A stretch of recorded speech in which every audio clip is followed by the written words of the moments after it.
Bonjour, pourquoi est-ce que notre atmosphère ne s'échappe pas dans les airs? Pourquoi elle s'en va pas dans l'espace? Et deuxième question, pourquoi est-ce que, quand je prends un verre d'eau comme ça, que je le laisse tranquillement dans une pièce, au bout d'un moment, il s'évapore, même s'il bout pas? Eh bien, c'est pour la même raison. Alors déjà, premier problème, pourquoi est-ce que notre atmosphère ne s'échappe pas? C'est vrai ça, après tout, l'atmosphère c'est quoi? C'est des molécules qui bougent dans tous les sens, à quelques centaines de mètres par seconde. Donc c'est hyper léger, ça va hyper vite. Pourquoi est-ce que de temps en temps, elles ne s'en vont pas dans l'espace? En fait, la règle, elle est assez simple. Pour qu'un corps puisse s'échapper de la Terre, que ce soit une fusée ou une molécule d'air, il faut qu'il aille, en gros, plus vite que 11 km par seconde.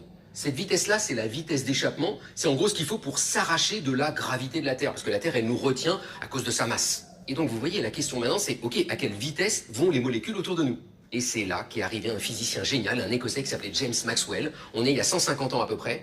Et il dit, moi, je vais calculer dans un gaz la vitesse de chacune des particules. Je vais faire un raisonnement statistique. En fait, c'est le premier physicien à faire un raisonnement statistique. Il va supposer